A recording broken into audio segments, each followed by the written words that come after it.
दोस्तों, राजनीति में भी किसके क्या चेहरे हैं कुछ पता नहीं चलता है, क्योंकि कहा कुछ और जाता है और होता कुछ और है।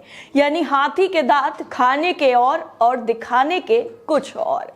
दरअसल एक खबर सामने ये आ रही है कि अल्पसंख्यक मंत्रालय जो मंत्रालय है, ये मंत्रालय अंडर आता है स्मृति ईरानी के।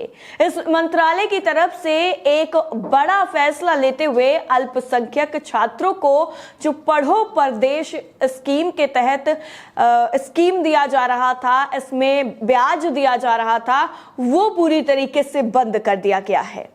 अभी हाल ही में प्रधानमंत्री नरेंद्र मोदी की तरफ से जिन शब्दों को कहा गया, जिन लफ्जों का इस्तेमाल किया गया, अगर उन पर गौर किया जाए तो वो कुछ ऐसे हैं कि सभी लोगों को एक साथ लेकर चलना है, सब आगे बढ़ सके, इसलिए हमें प्रयास करने हैं। हमें वोट बैंक नहीं, हमें लोगों को एक साथ लाना है। खास करके मुसलमानों के साथ मिलजुल कर उनसे बातचीत करनी है। लेकिन ये जो कदम उठाया गया है वो प्रधानमंत्री मोदी के कहने और करने वाले दोनों में कितना फर्क है, ये साफ तौर पर दर्शा देता है।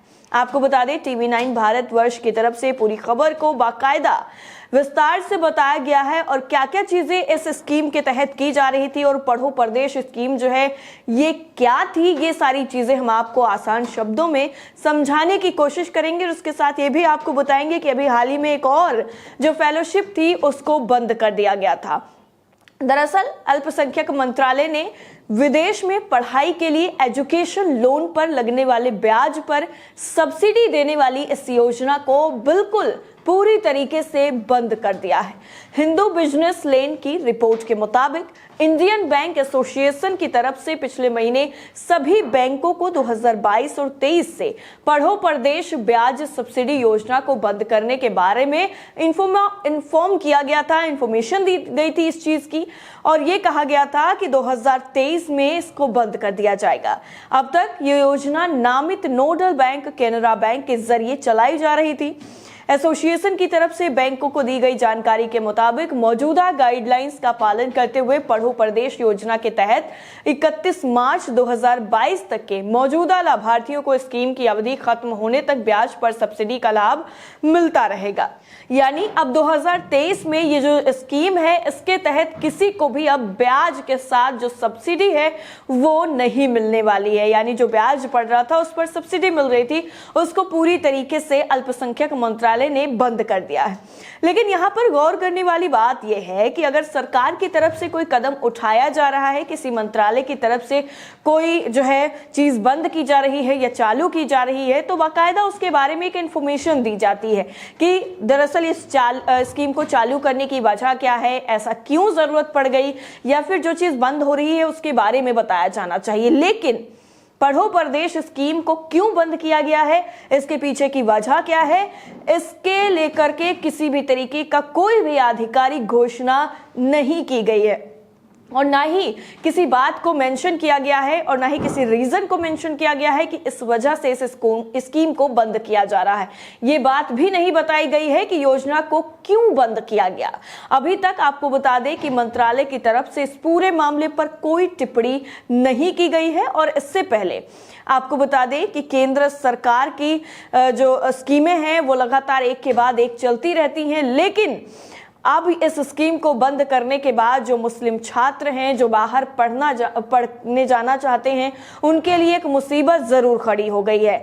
लेकिन ये जो स्कीम है, इस स्कीम को बंद करने के पीछे की वजह क्या है, इस चीज को ना मेंशन करना कई तरीके के सवाल खड़े करता है।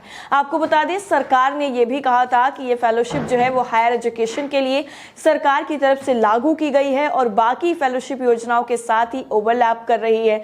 इस तरीके से जो पहले योजना बंद की गई थी उसमें ये चीजें बताई गई थी। लेकिन पढ़ो परदेश स्कीम क्या है, इस चीज को भी आप समझ लीजिए। दरअसल जून 2006 में प्रधानमंत्री के 15 15 पॉइंट प्रोग्राम के तहत पढ़ो प्रदेश योजना को पेश किया गया था और उस वक्त भारत के प्रधानमंत्री मनमोहन सिंह थे। अल्पसंख्यक मामलों के मंत्रालय की तरफ से जारी आधिकारिक बयान के मुताबिक योजना का जो मकसद था वो दरअसल अल्पसंख्यक समुदायों के आर्थिक रूप से कमजोर वर्गों से आने वाले मेधावी छात्रों को ब्याज सब्सिडी प्रदान करना था और योजना के तहत छात्रों को विदेश में हायर एजुकेशन हासिल करने का मौका मिल सके, इसलिए भी इस योजना को शुरू किया गया। इससे उनके रोजगार हासिल करने के मौके भी बढ़ जाएं। इस योजना के तहत अल्पसंख्यक छात्रों को विदेश में मास्टर, एमफिल और पीएचडी स्तर की शिक्षा हासिल करने का मौका मिलता था।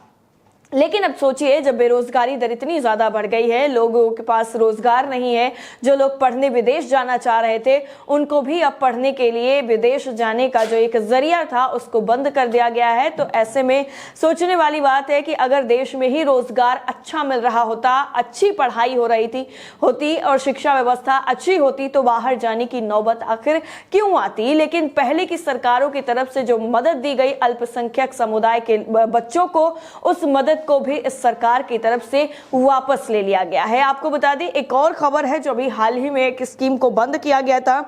द लल्लन टॉप की पूरी खबर है और इसमें किस स्कीम को बंद किया गया था वो भी हम आपको बता देते हैं। मौलाना आजाद फेलोशिप, जी हाँ, मौलाना आजाद फेलोशिप काफी वक्त से चल रही थी और इसको जो है बंद कर दिया गया था, जिसके बाद राजनीति के जो गलियारे हैं उनमें ये खबर सामने आई थी कि ये जो बंद की गई है स्कीम, ये सरकार जो है अल्पसंख्यक विरोधी है, इसलिए इस तरीके की सरकार जो है कदम उठा रही है। और इसमें रिपोर्ट में दरअसल ये कहा गया था कि मौलाना आजाद की जो फेलोशिप है वो बंद करने का ऐलान किया। इसके बाद यूनिवर्सिटी के छात्र लगातार विरोध करते आ रहे हैं। 18 दिसंबर को भी अल्पसंख्यक मामलों की मंत्री स्मृति ईरानी ने संसद में फेलोशिप बंद करने के बारे में बताया और उसके बाद ये कहा गया, ये दलील दी गई स्मृति ईरानी की तरफ से कि जो मौलाना आजाद नेशनल फेलोशिप है वो केंद्र सरकार की तरफ से जो बाकी स्कीमें चलाई गई हैं उनकी तरह ही है, इसलिए उसको बंद किया जा रहा है। ये नहीं कि केंद्र सरकार की जो भी स्कीमें उससे मैच खा रही थी उनमें से एक आधी स्कीम बंद कर दी गई होती, या कितनी मिल रही है लोगों को ये तो बच्चे ही बता सकते हैं कि कितनी उनको मिल रही है।